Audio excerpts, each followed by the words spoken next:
Hello, I'm Jeremy Rivera, your Unscripted SEO podcast host. I'm here with Grant Simmons, who's a legend in his own right. But for those who don't know what you have done, where you started, give us a sense of your history and tell people why they should trust you as an SEO.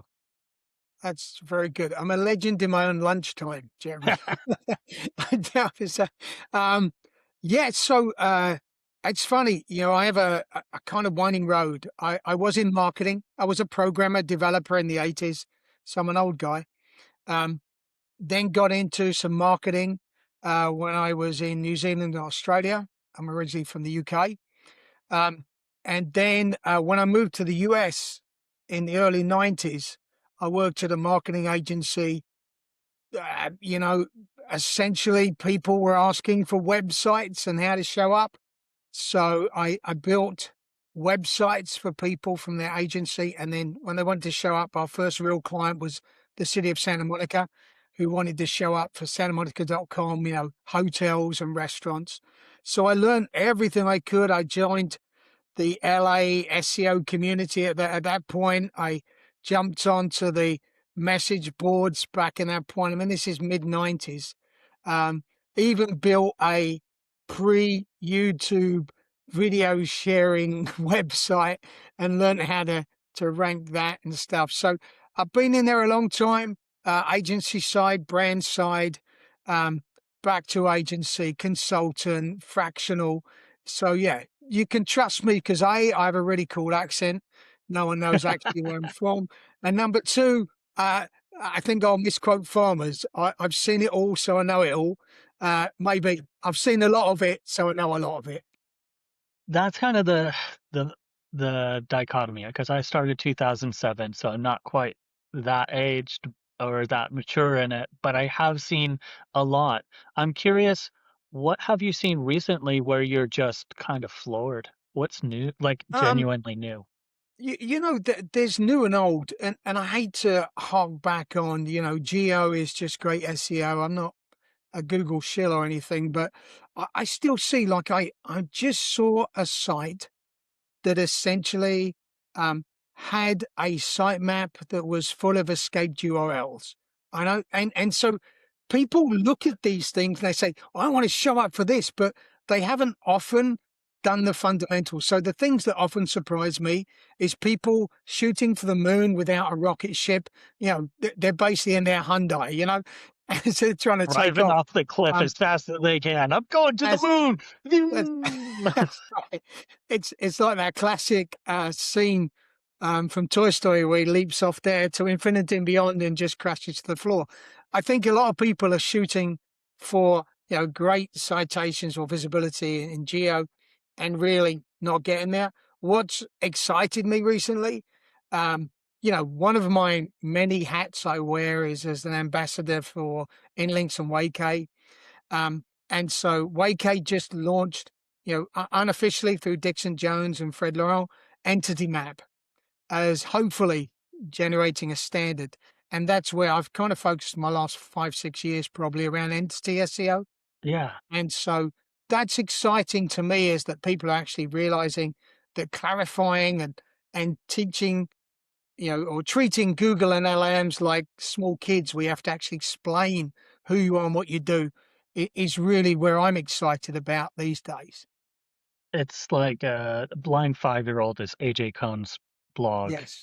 very seminal. If anyone hasn't read his articles, he comes out with a banger every year or two that's just like, it's goog enough, like he'll hit them out. I wanna go back to the entity optimization, and have you dig a little bit more into some of your process around that, some of the fundamentals. Because I talked with Bernard of Calicube, Yeah. about entity optimization before. It came up with, and with Alexandra Mayorhan's Get Me Links as we kind of dug into it.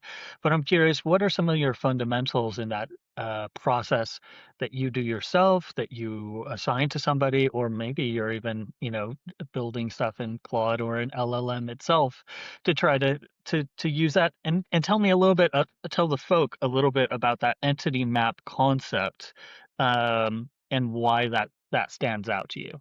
Wow. Many questions there. First off, Jason Bernard, smart guy, Calicube is it's really cool. His fundamental thought is create an entity home for whatever entity you want to show up for, and make sure that that's reinforced. And that really leads into the whole idea of, what is entity SEO for those folks that might not or have just dabbled or have heard the term. It really comes down to, how do you clarify the content on your site, leveraging known information points in this large graph we call the web. And by information points, it could be something definitively stated within a catalog, like a Wikipedia page. It could also be, you know, the NHS drug list, or it could be something, even LinkedIn as an entity catalog of individuals, and companies. So these are all ways of finding these definitive sources that, the entity has. I say a point in the catalog. Generally, it has a number in the catalog, and really connecting your site concepts to those known, known concepts, those well-defined concepts. So um, the first thing is, when you look at a page, is it tight around distinct entity topics? So is there what I call query drift?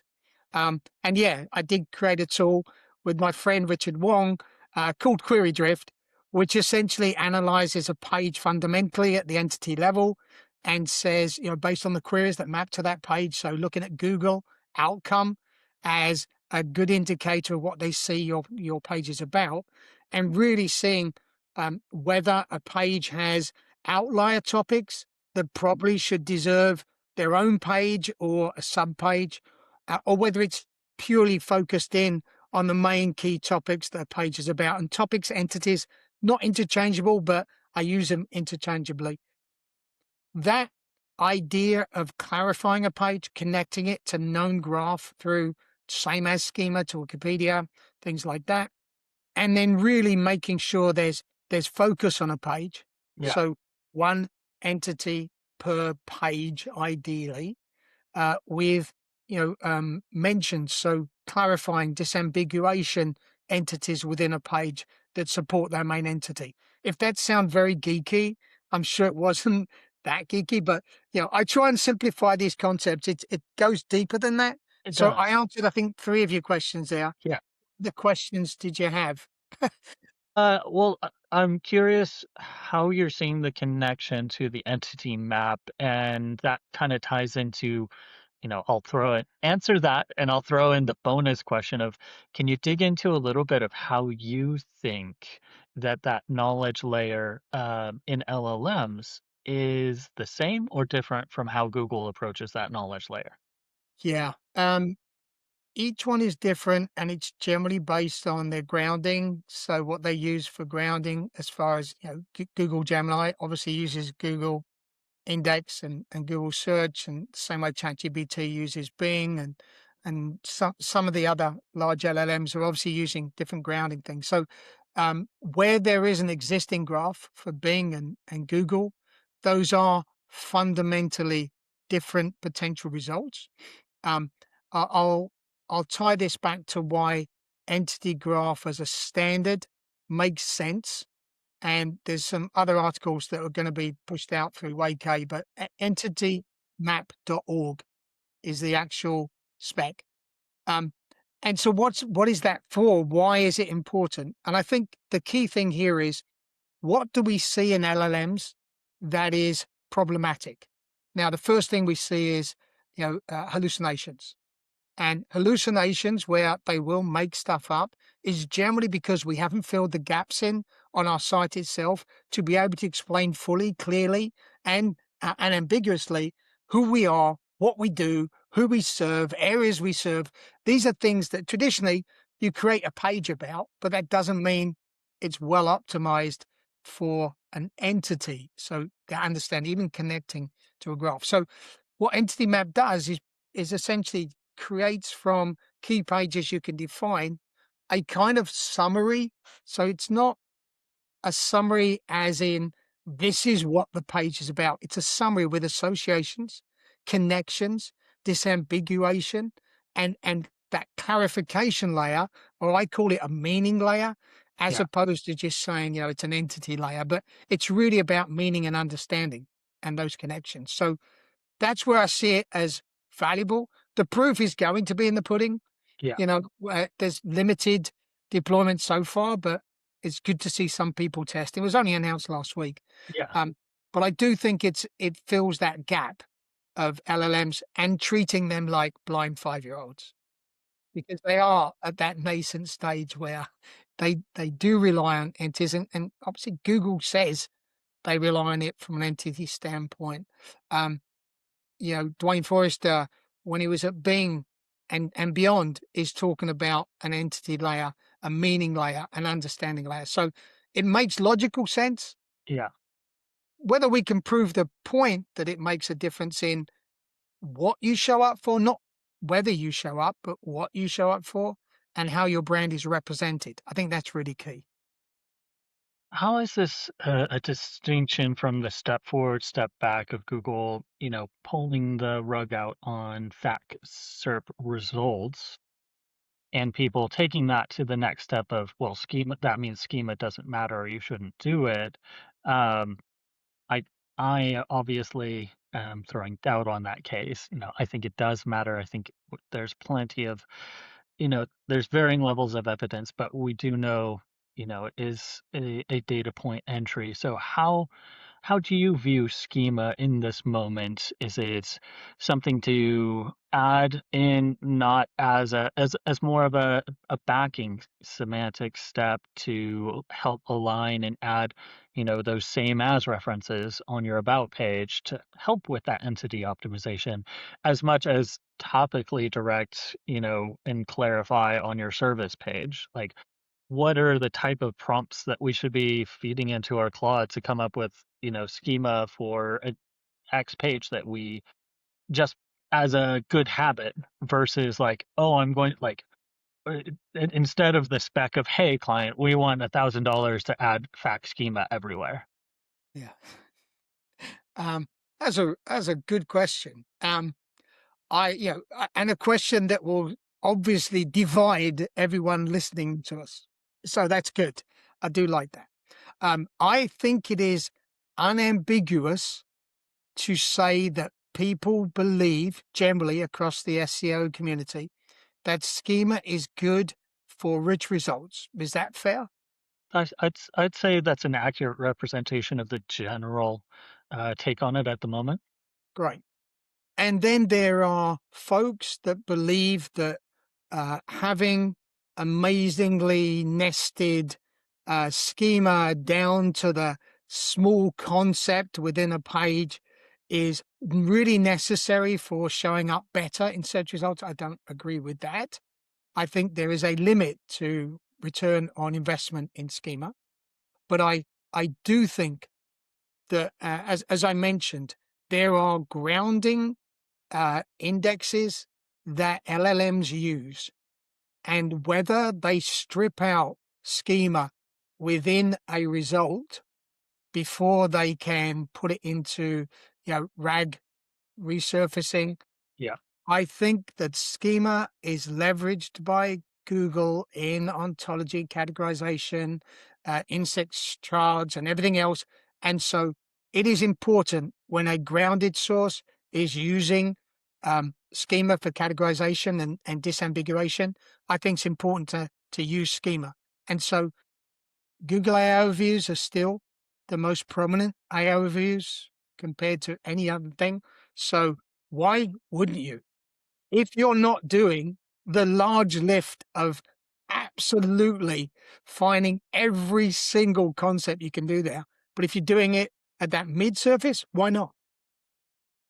Yeah. I think at the minimum it is a why not of like, uh, Google hasn't said, "Oh, I have no appetite for knowing more semantic information breakdown of what this is," because it's difficult to spam schema markup because you're just saying in very detailed, specific markup language exactly what's there. So, uh, if you have the content and you're saying what it is, it it's isn't something that I could see that they wouldn't have some sort of appetite for on the back end. So as far as workflow, yeah, let's do it. Well, and Don't, if yeah, not today, there's going to be something that LLMs are going to leverage to understand page content better. yeah, I mean, if not today, Mark Cook and I got into this, not in a nice way. Is Schema useful for LLMs? And we're saying no, but it's good for Google, so why not? well, if Number it's good two, for today Google, it's then not. it is good for LLMs, because ignoring the fact that for the large part, RAG in LLMs is a wrapper for Google That's results. that's right. I think, yeah, reinforce my point and put it much nicer, more eloquently. Yeah, but my thing is, if not today, then what is going to be an ontology that LLMs are going to use for clarification, classification, everything else? So, yeah, today, no. Tomorrow, why not? And if FAQ schema, has now gone away, does that mean you shouldn't use FAQ schema? No, I would, because it's a very low lift. Most tools automatically add it. You're not Yeah. going to go through and take it out. Yeah, you're not going to remove it. And it's ugh, I don't see the harm. I don't see any negative indicators. So, on the back end, because I think of, the training data set and then the Google results and the fan out. If it's not getting it here, it's going to try to get it from there. So, strings in your hands makes sense to Yeah. me.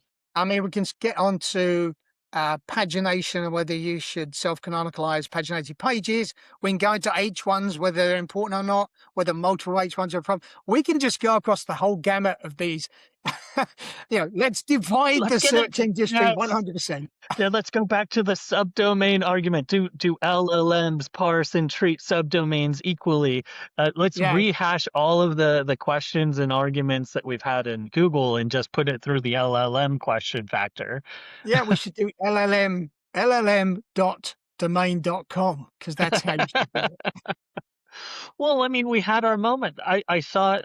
I saw it was a year and a half ago. We had white text on white background to rank in LLMs. Oh, man. So Well, then, yeah, what goes around comes around.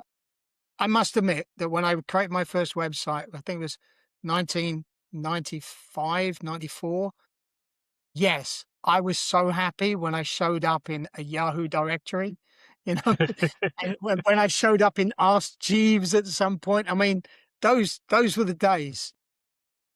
Stuffing and hacks. And now we've come back around that we're looking at stuffing and hacks. So just different surfaces. yeah, I was on the site the other day and I got a pop up, and then I had a banner bar at the top. I'm like, this is 2000 all over again. Like, though it is old, it's new. But directionally, as an industry, um, I was seeing somebody saying that it, while it is useful to clarify that many of the things that are in the stack of optimizing for these LLM agents, are we shooting ourselves in the foot by trying to say, oh, we'll handle it in the same budget as an SEO, and saying, hey, it's not new, it's just SEO, and like, oh, well, I was just giving you 2000 a month for SEO anyway, so you got it handled. Are we shooting ourselves in our foot by disavowing the unique challenges of LLM and citation and brand and visibility by just claiming dominion over it and not giving ourselves the chance to say, yeah, it is. I probably need some more budget to also conquer this.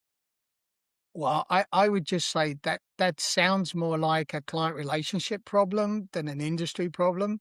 Okay. So yeah, I think that if I'm doing SEO for someone, then they ask me to do YouTube optimization, then that's an additional budget. If I'm taking up my budget to do the SEO. So, I mean, if I've got to that point, as most SEO engagements get to after 3, 4, 5 years, you know, what are you doing for them now that you can demonstrate success? So sometimes that agency relationship has to change a little bit over time. I think as you introduce new services, there should be an additional cost. But I don't think you have to create a whole new, hey, I'm doing paid search now, in the same Right. way that paid and paid social are generally under one umbrella, but two different budgets. I think it can be set up like that by saying to a client, look, we need to still create links for our SEO campaigns. And the same way, we need to create links that are more focused on citable sources or key sources. So yeah, we're going to need more budget for that. And I'm just using link building because generally that's an easy way of people saying there's a cost to it.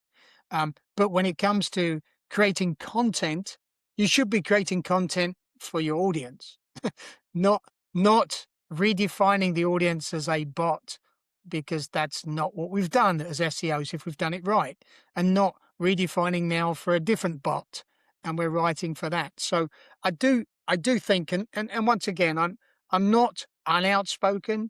I just generally keep some opinions to myself, but I think the difference between people that say it's a completely new discipline that needs its own budget line, everything else, and people that are saying it's part of SEO, but it still needs a budget, are different from the people that saying it's SEO and we're going to do it from the same budget. I mean, like I said, client problem.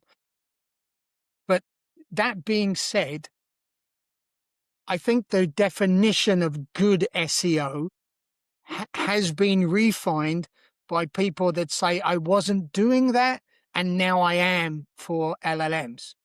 So I do think entity SEO, which I wrote my first article about strings, strings not thing, or things not strings, in 2013 when Hummingbird was being Okay. pushed out, and so these are things that aren't new concepts, Yes. but suddenly people are focusing on them again. I think it's the same with some of this, the idea of chunking or self-contained paragraphs. You should be That writing was like, passage yeah, rank. Yeah. We yeah, were talking and about so that yeah. well Sorry, before. I was just going off on a tirade there. No, no, definitely. And I just mean like in the industry, it's like, yeah, like, oh, it's new, it's chunking. No, that's just a different phrase. We talked about passage ranking when Bert came out, right? In yeah, that's right. 2018.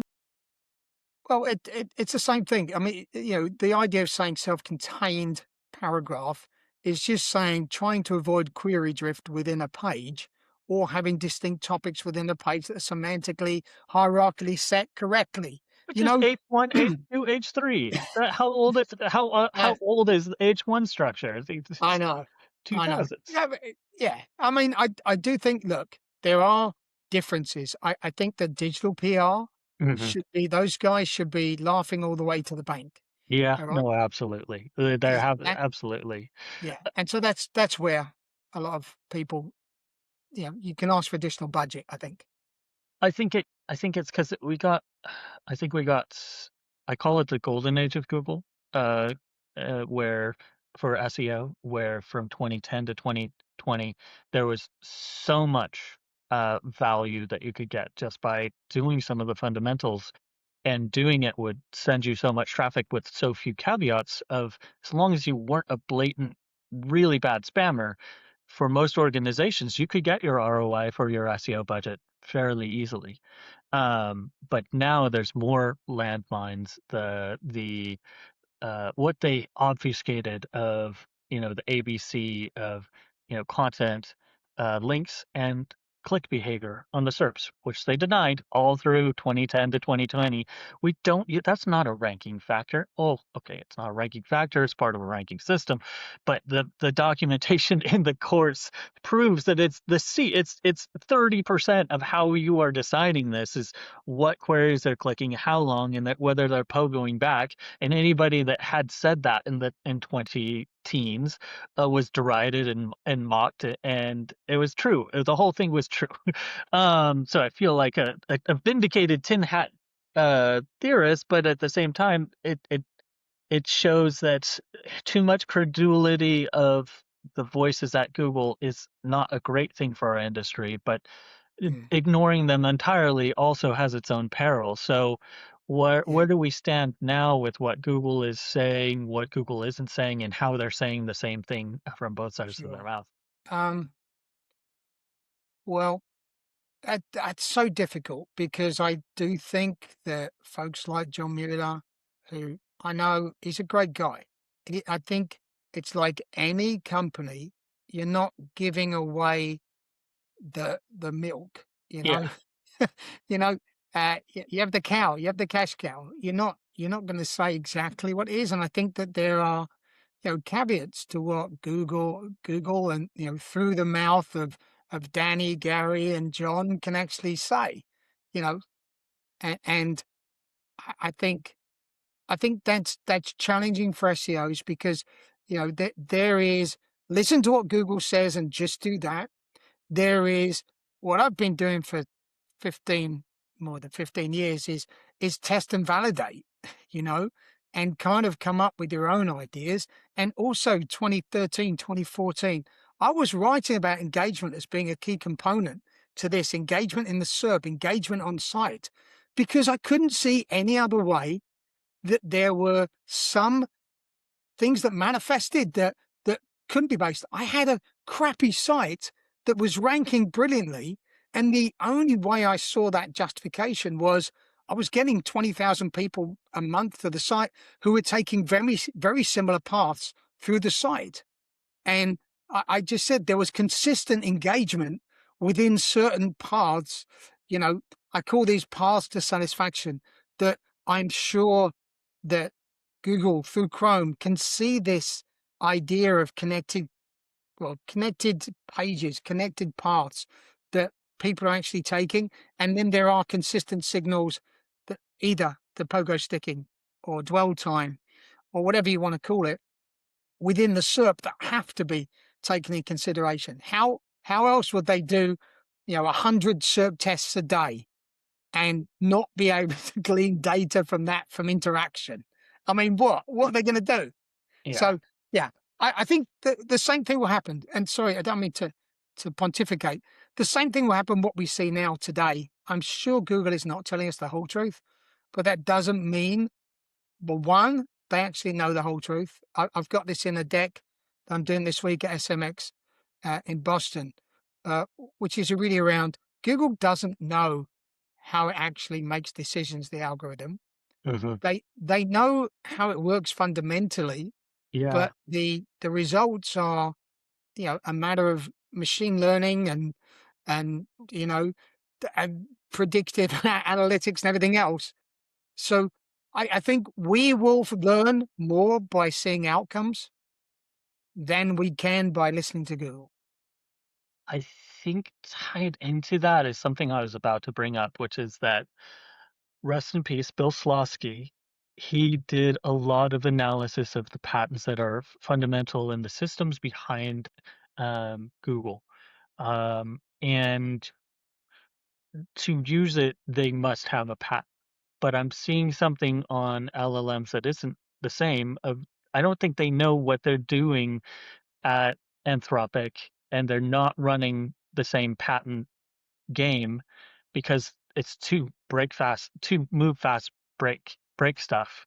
I'm not seeing the same level of visibility, or I don't know anybody who's following patents from these LLM tools that's able to publish anything of use that I've seen from the patent analysis side, like we have been able to glean and derive from patent analysis of what Google is doing. Am I missing someone? Is there someone that is analyzing patents to try to help bring any clarity to how these LLM tools are working? Or am I right that There is. the drift that the like it also follows my other theory, and you can comment on this, of like we have become a beta testing culture and we have accepted the launch of complete and total garbage failure launches of software that will literally kill somebody. If you check diving pressure depths on through LLMs, 3 out of 4, if you followed those, they would kill you. Obviously putting gasoline in your mac and cheese is also not healthy, but that's more of like an amusing anecdote. But they're It's the more like a level of McDonald's story. That's right. yeah, the Okay. things that I remember there's a huge hubbub in, I think it was 2011, of there was something about the Jewish people being labeled a particular way in a search result, and there's been these fewer moments of these certain results showing up this way. But now we have it's a beta test culture. We just accept it from top to bottom that, hey, software releases are now, you can't criticize them because it's just going to play out.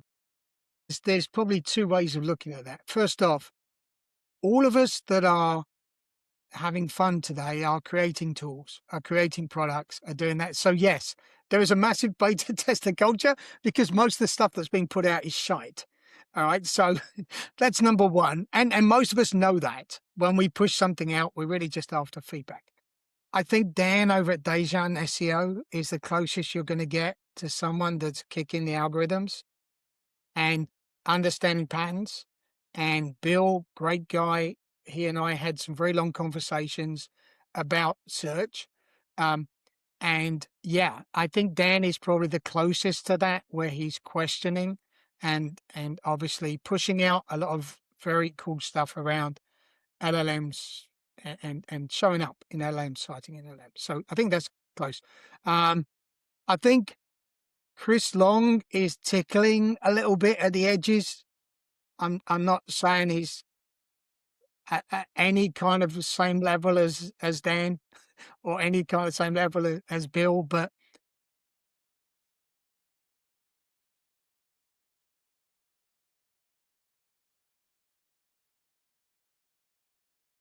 They never will be. so I think that that's something.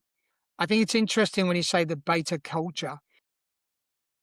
Yeah, we are definitely willing to put up as the SEO industry with LLMs that give us subpar answers as insights rather than really working hard at getting the right answers. And there's obviously different levels of SEO. I think that creating content in LLMs, definitive content, can be problematic, but there's obviously ways of asking LLMs for more unique RAG results. I Yeah. mean, so I think we are beta testing the beta testers to Yeah.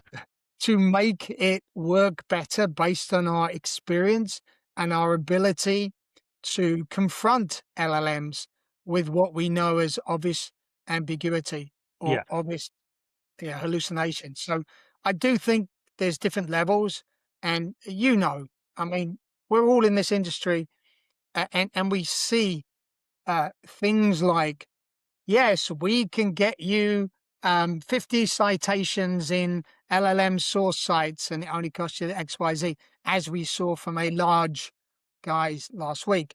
And also, we see one-click SEO, optimize your site.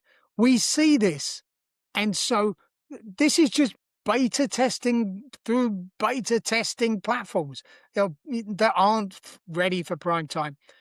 Obviously, for me, I leverage tools now. I can do more work now leveraging LLMs, but Yeah. I don't what I call outsource uncertainty to LLMs. I don't take what they say as the answer I want. I take it as the answer they give me. And so, Smart. yes, we are just in a big petri dish right now, or petri dish, depends what you call American English, Yeah. petri dish. And people are dropping little droplets on us and going, does this work? And we can see after a few days whether culture has grown or not. There's a tale of technology, and sometimes the enthusiasm for new tech far outpaces either the general understanding and acceptance of it. I remember Scoble jumping into the shower with his Google glasses, and it's like it was, new technology, augmented reality everywhere. It's real, and how many billions were wasted on building the metaverse, which collapsed in on itself. I think we will see a resurgence at some point, of some sort of system like that, but it's not Snow Crash. We're not all sitting around. It's not Ready Player One. We're not sitting around with our headphones. Although, you know, we do have these in front of our I was just eyes going to mention that. Well, all of the time. So it's funny yeah, because, like, on the one hand, No, we're not constantly staring at screens. Let me, as I stare at the screen and talk to you, and oh, check this other screen over here. It's not as convenient. I think it's the jetpack system. You know, it's like, oh, you said that we would have jetpacks. Well, you know what we do. In fact, I saw a really cool one of like they have speeders, like a land speeder, like Star Wars, in a zip. It's this is not a but we're not zipping around in a jetpack, mostly because 'cause we're not suicidal, and I think there is Well, a this is too much aspect to the general culture, and I saw it in my gym class the other day. My wife and I do go to the gym with my wife, and she and another girl were talking about, "Oh, I saw this post from so and so from their shop. So AI. That's such AI slop." Like, they obviously made that in GPT. Like, come on, we know. And they're like, her friend was like basically like a Luddite, and like my wife's much more technically savvy, but they both equated AI not to futurism, not to the enterprise and data and androids and high technology, but to crap. And it's the enshittification factor is definitely at play of that's the downside of the beta technology, but it's also the long tail and acceptance because we have quite frankly, the number of asphalt delivery guys and people that you can call to actually make you an asphalt driveway, very few of them understand even websites. They barely understand phones. Try yeah, to well, get the well, contractor. we forget we're at the bleeding edge, Yes. and people like Robert Scoble, who you mentioned, and once again, I'm not name dropping here. I actually brought him in to speak to our folks when I was at Homes.com. You know, he was orating about things he had seen within the Apple campus.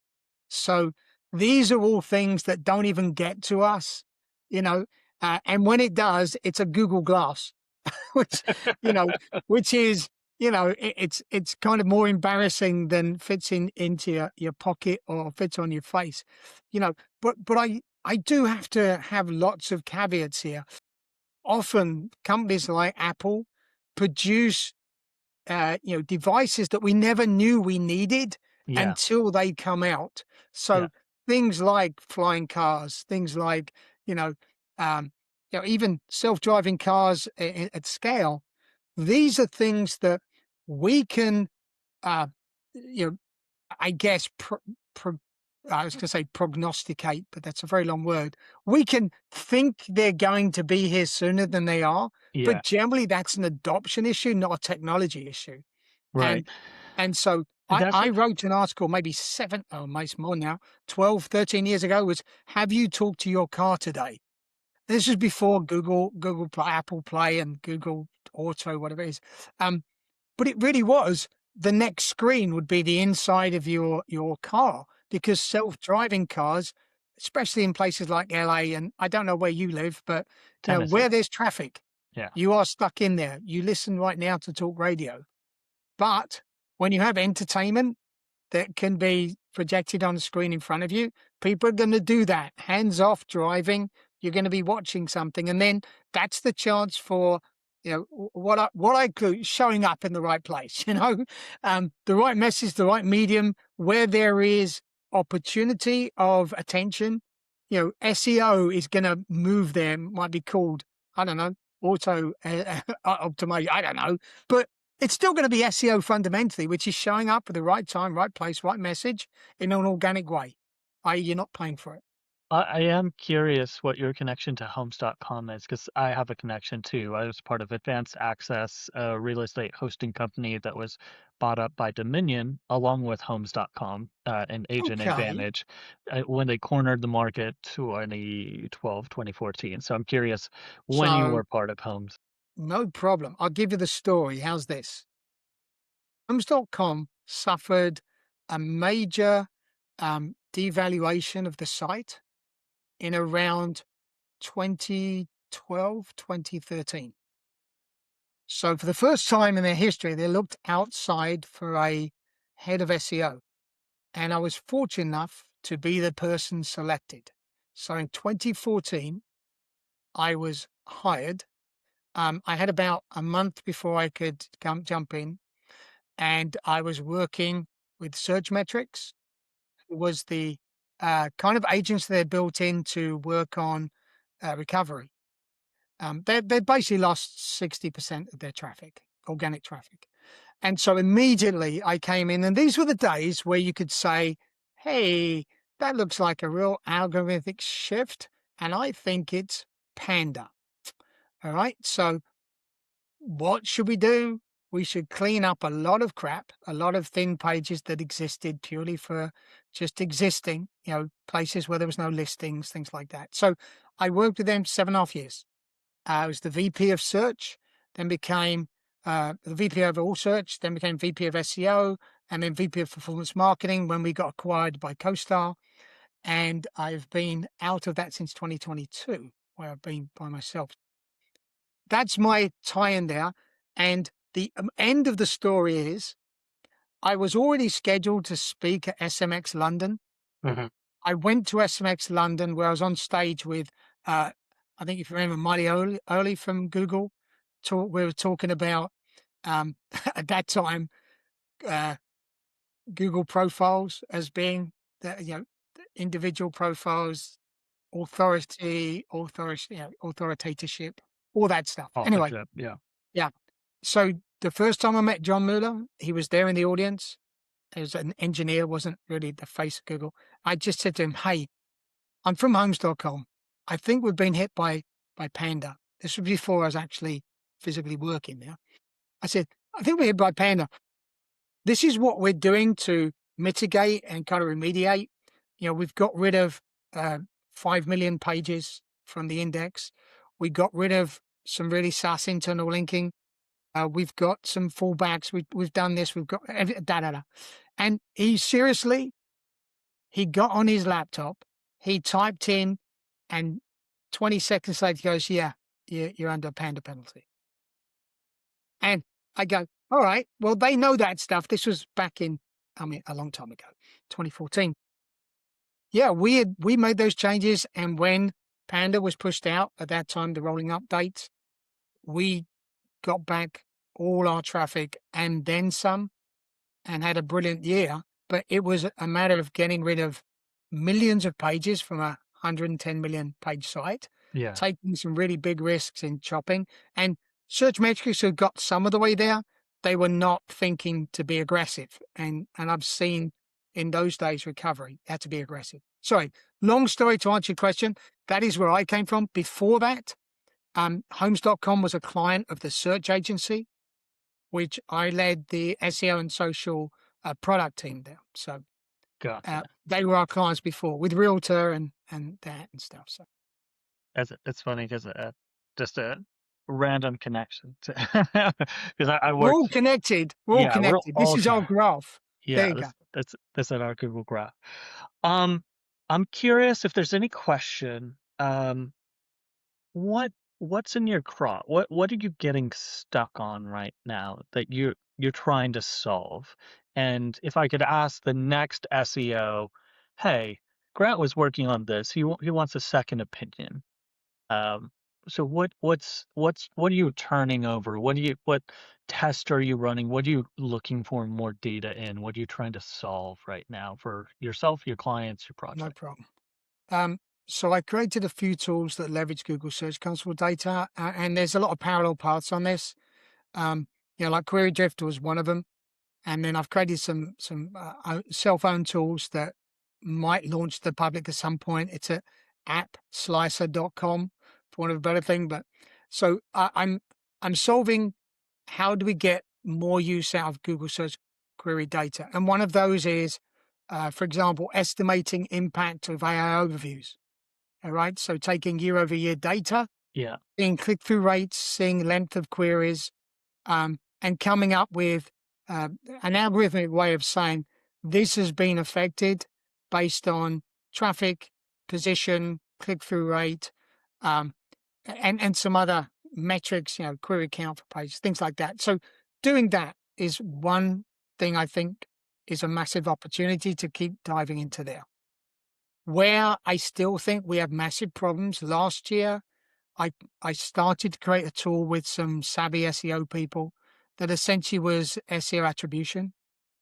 So how do we clarify the value in what we do? And this is equally important for LLM as well, where there's massive overinvestment, I think, in LM traffic based on what you get back. So I think the ROI of SEO based on actual activities, tactics, and expectations, and getting into that predictive way of saying, we know that these kind of updates will make these kind of changes.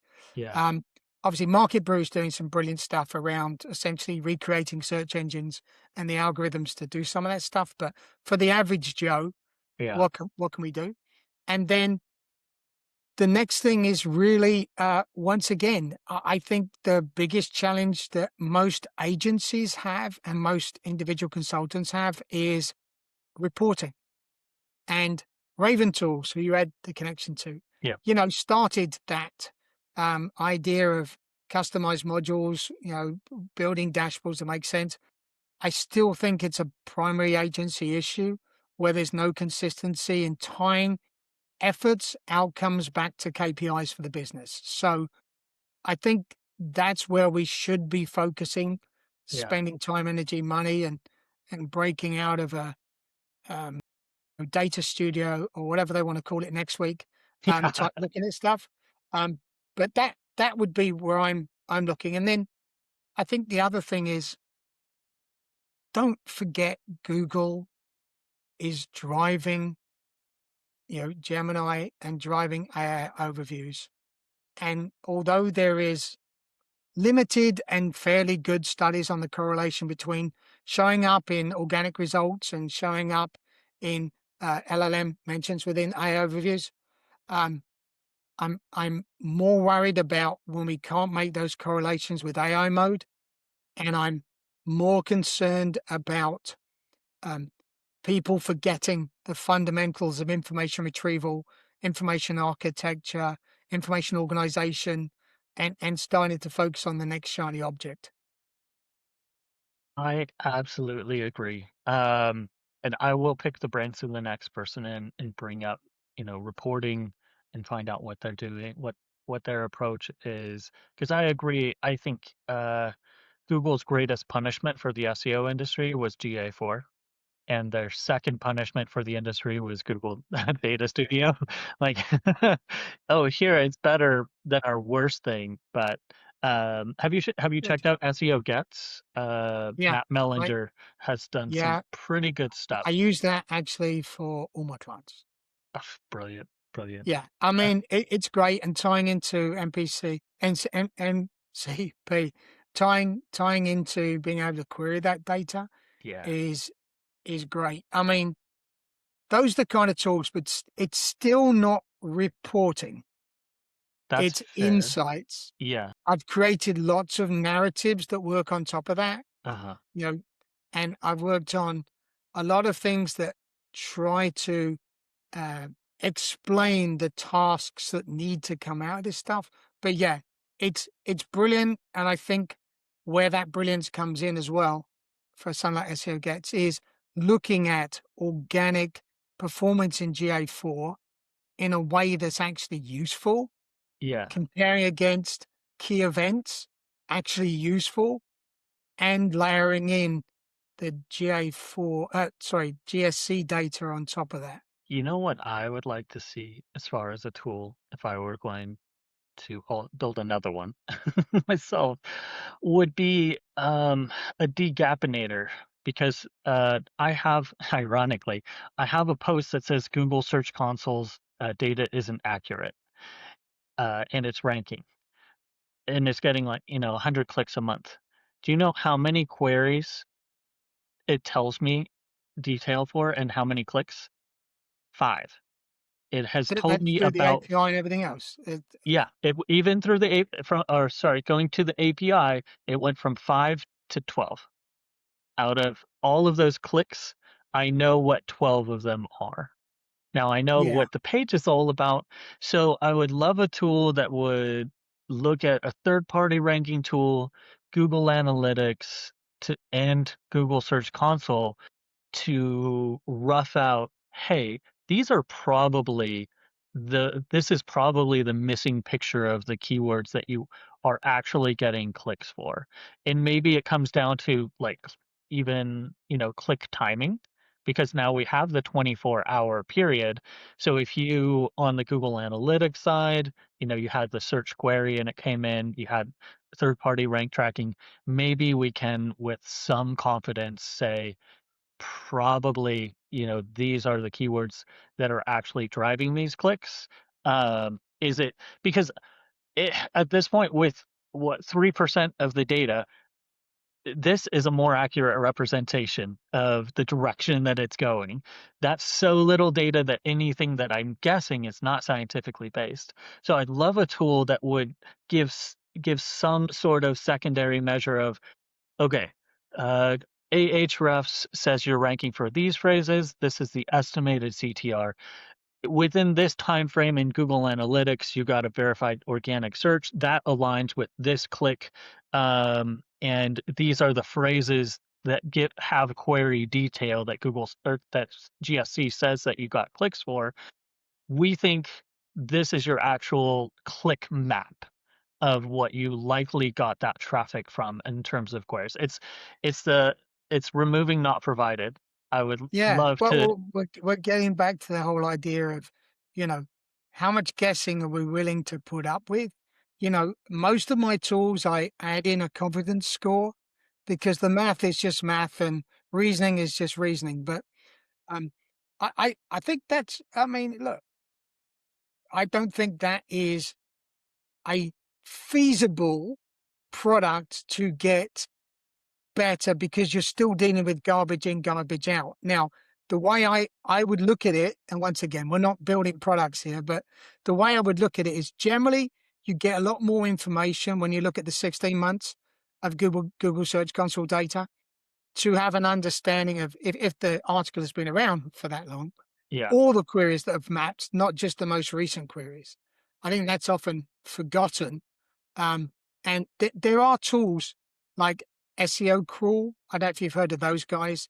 It was kind of a precursor to SEO Gets for me. I was using them for everything, and they were warehousing the data and surfacing a lot more queries. Every query you show up for, um, every query based on even 0 impressions, it would show up based on historical data. So I think it's possible when you look at a larger time span, but with everything's changing, to your point earlier, everything's changing so quickly. I think that's problematic. And I think relying on third party scrape data is, we have 10 billion queries we're looking at. It's the same way of saying about prompts. Do we really want to get back into the idea of let's track a billion prompts so we can have an understanding of ineffective? My main thing is what happens once someone gets to that page? Are yeah. they engaging and taking the next step? Is there a consistent dwell time within that page? That to me would be more effective if we could, work out dwell time per query and layer that over search intent and layer that over maybe some reasoning around if I had this search intent, what queries might I use? And then looking at whether that expands out to additional content or additional elements within that one piece of content. So I'm I'm more of the nature of it's still outcome based. That's You fair, know, and maybe it's the wrong question. Of maybe a more useful functional tool would be, where where you're funneling in traffic actually going anywhere, or are you not optimizing organic? You're getting traffic in on a page in GA, but it's not also ranking in Google Search Console.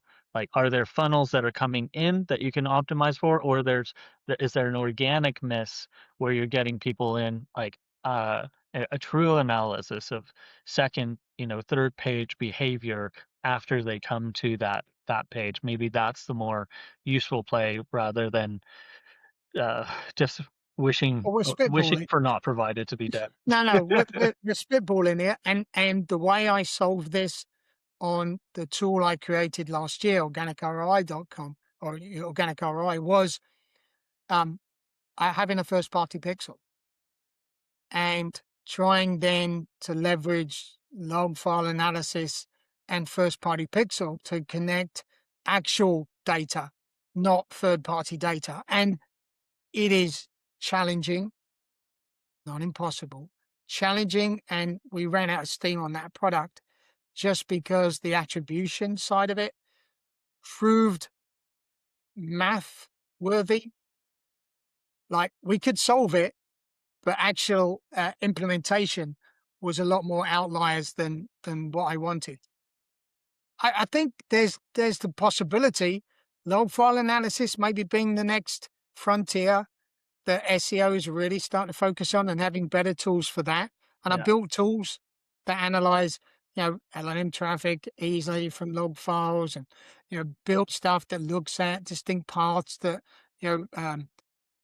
as I say this, that crawlers are following. Obviously, they're not necessarily following, but they're looking at whether they're coming back consistently to certain pages, certain paths, aggregating those. I think that gives us more insight into addressing user intent and ultimate satisfaction than maybe looking at third parties and seeing gaps. And once again, not there are no bad ideas. So not knocking the idea, but I think that would be a good frontier for us to have simple tools for doing complex things that have a high degree of confidence. Yeah. And first party data is really probably where that exists. Give a shout out to where you're at now. Can people, what's your social media platform of choice if people want to ping you with questions or work with you? Let us know. I think you said you were in a personal, you've gone back and forth between agency and consultancy. Where are you at the moment? Are you looking to take anybody on, or are you working on anything that you're looking to promote or release? What's new on that side? I'm always after beta testers. So go to appslicer.com and find if I've even put a link in there that says beta test. But I've got some stuff that, I just have to add you in so you can add your Google Search Console data. Bless you. Number one. Number two, my day job is Fiat Growth. We're an aggressive fintech focused growth agency out of San Francisco. My day job, I run the SEO and geo platforms there. I'm always building stuff. I'm also a US ambassador for Waikay and Inlinks. Waikay, a better way of tracking and improving how you show up in LLM search. And Inlinks, the grandfather of SEO, entity SEO tools. It's been around for 7 years now. Really about how do you optimize your site for entity SEO. Apart from that, I'm really happy. I don't have to take on any new clients, but if there's any interesting projects, and I mean, these are problems that no one else has been able to solve, that gets me up in the morning. I love that stuff. So, always open for chats with interesting people. Find me on LinkedIn, and that's you can do a search for Grant Simmons SEO on Google, LinkedIn, or anywhere else. And if we want to alienate people, I can say I'm not on Blue Sky. I'm on Twitter or X or whatever you want to call it. Still I Twitter. am on Blue Sky, but I don't post there. Uh, Fair enough. Twitter is still a great platform for SEOs, even though there's a lot of other crap going on there. There's also a really good SEO communities.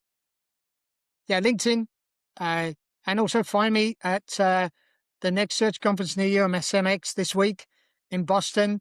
I'm going to be SEO FOMO on a panel with Aleda and some of the friends there. In a couple of weeks, I'm at Digital Summit in Denver. And then I'll be running SEO in San Diego in September. Yes. So otherwise, find me traveling the world, enjoying time with my family. Um, it's a good life. SEO has been very good to me, and if one person gets one good thing out of this interview today, it's all about giving back. I love that. And thanks for stopping in and spitting tax. I appreciate it. No worries. Great. Brilliant. Thank you.